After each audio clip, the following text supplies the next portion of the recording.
Welcome to our TechSpherePodcast, where we're diving deep into the world of Telegram and tackling this question everyone's thinking about. Yeah. How does this messaging app actually make money? Especially when they're always talking about no ads and being super protective of privacy. Oh, yeah. It's a fascinating question. Yeah.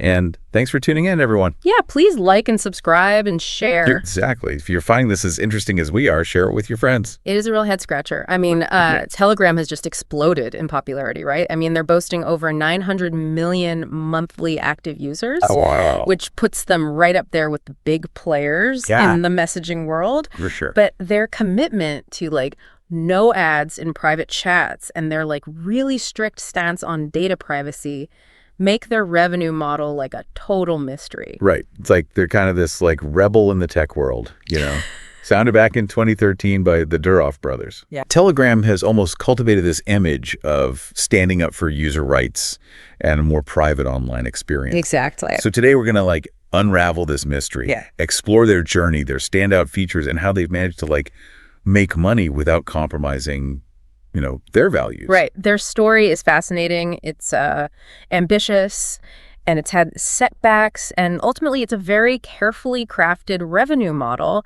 that tries to balance user benefits with, keeping the platform sustainable. Oh, very cool. And to really understand how they got here, we have to go back to the beginning, to the early days of Telegram. Okay, let's take that trip down memory lane. Okay. It all started with Pavel Durov. Right. Fresh from selling his stake in VK, which is a major Russian social media platform. Huge. He basically poured his own wealth into building this dream messaging app. Yeah, he did. And in those early years, Telegram was basically just fueled by Durov's vision of a more private and secure internet. Cool. But they weren't content with just making a better messaging app. Right. They had way bigger ambitions. You're talking about the Telegram Open Network, or TON, and their cryptocurrency, Gram. Exactly. This was back in 2018 when the crypto world was just taking off. Yeah. Wasn't Gram supposed to revolutionize online payments or something? Exactly. They wanted to create this huge decentralized ecosystem where users could seamlessly transfer value and interact online without any middlemen. Nice. They even raised a huge amount of money, $1.7 billion, through an initial coin offering. $1.7 billion. Yeah. Wow. Which shows how much interest there was in their vision. That's serious money. Yeah, it was. Wow. But then the SEC stepped in, right? Unfortunately. They kind of shut the whole thing down. They did in 2019. The SEC stepped in and argued that Gram was an unregistered security. Ah, okay. Basically, they saw it as an investment contract where people were buying Gram tokens thinking they would profit from Telegram's efforts. Gotcha. And since Telegram didn't register the offering with the SEC, it was deemed illegal. Okay. And the project got shut down. Wow. So this was a big deal, right? It was a huge deal. Because it forced Telegram to totally rethink how they were going to make money. Exactly. They had to find a way to be sustainable without their big TON vision. So did they just cave and plaster the app with ads like everyone else? Well, you know them. I'm guessing no. You guessed right. They doubled down on their principles. Wow. They focused on user experience and privacy as their guiding principles. Okay, cool. They didn't just resort to traditional advertising. They found these really creative ways to make money. Interesting. While sticking to their values. Okay, now this is where it gets interesting. Yeah. How did they pull that off? It's fascinating. It sounds impossible to build a huge platform without, ads and data harvesting. It's a delicate balance. Yeah. There's three main things in their revenue model right now: Telegram premium sponsored messages and in-app purchases. Nice. And each of these is crucial to keeping Telegram running. But still aligning with their commitment to users. Okay, so let's break down each of these pillars. Okay. First up, Telegram Premium. Okay. What is this subscription all about? So Telegram Premium is an optional upgrade for people who love the platform and want extra perks. Right. It's not about making people pay more to get an advantage. Gotcha. It's about rewarding dedicated users. Cool. And giving them control over their experience. So it's a thank you to their power users. Yeah. But also a way to generate some revenue Exactly. to keep things running. Exactly. What kind of perks are we talking about? So first of all, you get double the limits on like a bunch of stuff. Like, More group members, more pin chats, more saved gifts, like everything's bigger. Clear. It's like supersizing your Telegram experience. I bet people who like work with big files, like designers or video editors, Absolutely. love that 4 GB file upload limit. Yeah. It's way better than the free version. It's a game changer for professionals. And anyone who's always sharing large files. Right. But it's not just practical stuff, you know? Yeah. You also get unique stickers and reactions so you can express yourself more and communicate in a more personalized way. So it's like practical features and some fun stuff. Yeah, exactly. But it's interesting that Telegram is like betting that people will pay for a better experience. Yeah. Even when there are free options out there. It's a bold move. Yeah. It shows how loyal their users are. People want to support a platform that aligns with their values. Exactly. And they're willing to pay for that. Exactly. Okay, let's move on to the next pillar, sponsored messages. Yeah. Now, this is where it gets really interesting. Yeah, this is cool. How does Telegram do advertising without breaking its no ads promise? Right. It's all about control, transparency, and good user experience. Okay. Remember, Telegram is all about freedom. Right. They want to empower users, not annoy them. Gotcha. Yeah. Okay, but how does that work with sponsored messages? I've seen them in big Telegram channels I follow. Okay.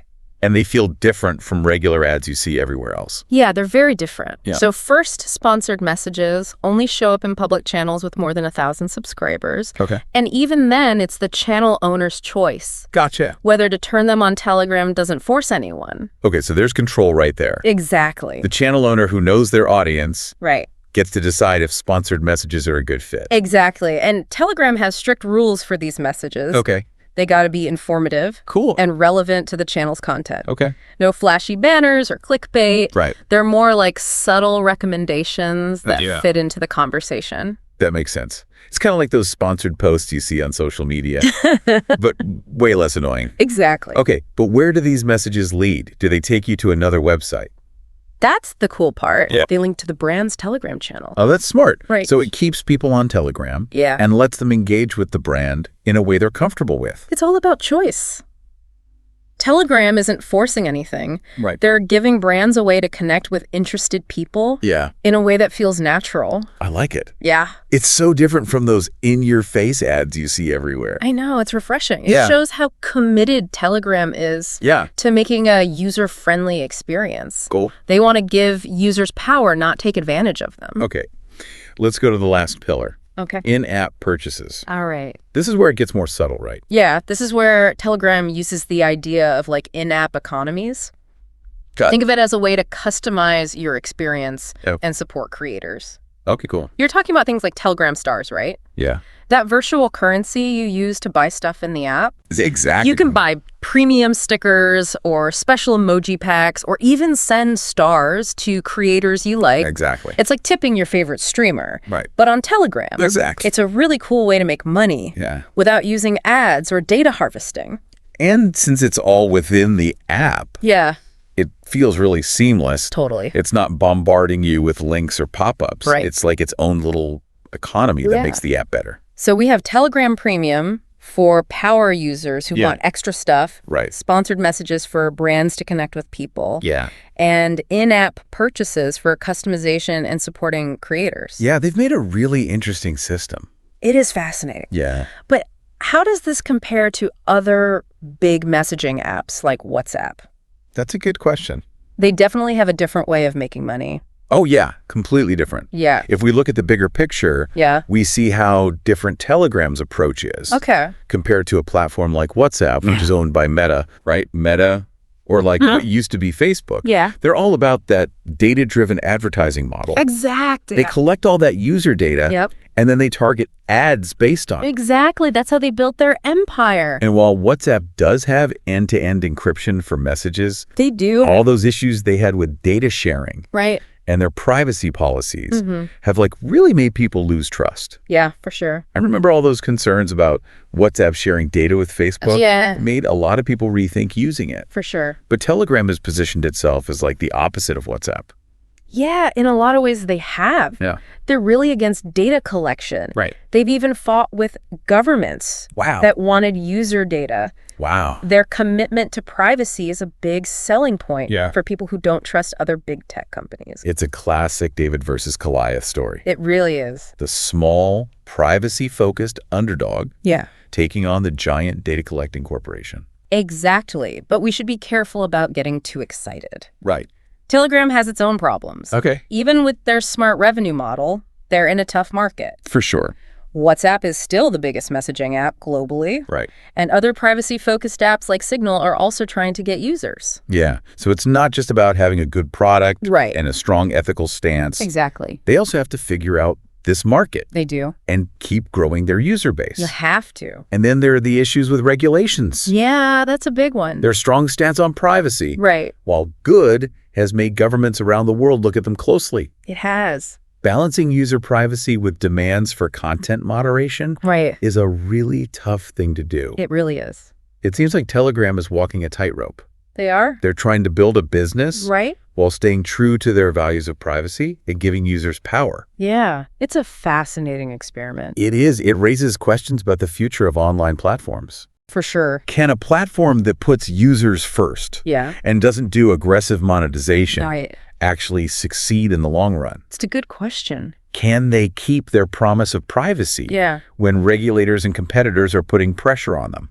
It's a big challenge. Yeah. Those are the million-dollar questions. They are. Telegram's success or failure could change the whole tech industry. It could. If they can show that their model works, it could inspire a whole bunch of new platforms that prioritize user control and data privacy. Exactly. We'll continue this discussion after a quick break. So we were talking about how Telegram is walking this tightrope, you know, trying to build a sustainable business while staying true to their values of privacy and user empowerment. It really is fascinating. Yeah, it raises these really important questions about the future of online platforms. Absolutely. Like, can a platform that prioritizes user benefits over aggressive monetization actually thrive in the long run? Yeah. That's the big question, isn't it? Yeah, it is a big question. And can they maintain their commitment to privacy when they're facing all this pressure from regulators and competitors? Exactly. Those are the million-dollar questions. They really are.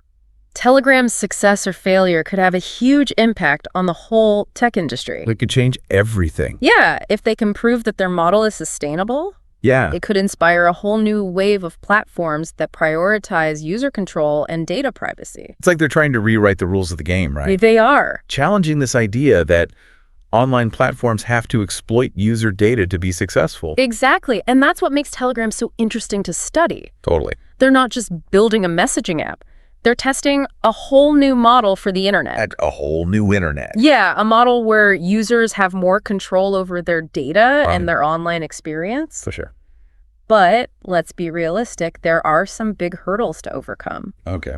Regulatory scrutiny is a major one. Yeah, that's a big one. Governments around the world are increasingly worried about how encrypted messaging platforms could be misused. And Telegram, with its strong privacy focus, is right in the spotlight. Makes sense. Balancing user privacy with demands for content moderation and law enforcement access is a really tricky thing for any platform. It's a tough job. Especially for one that's built its reputation on privacy. Totally. And we can't forget about the competition. Oh, yeah. The messaging app market is packed. You've got established players like WhatsApp who are constantly changing. For sure. And new competitors popping up all the time. Yeah. Telegram can't just sit back and relax. They can't. They have to keep innovating. They have to. And adding new features to stay ahead. Innovation is key. Absolutely. They need to make their platform even more attractive to users while staying true to their values. It's a tough balance. It is a delicate balancing act. So where does this leave Telegram?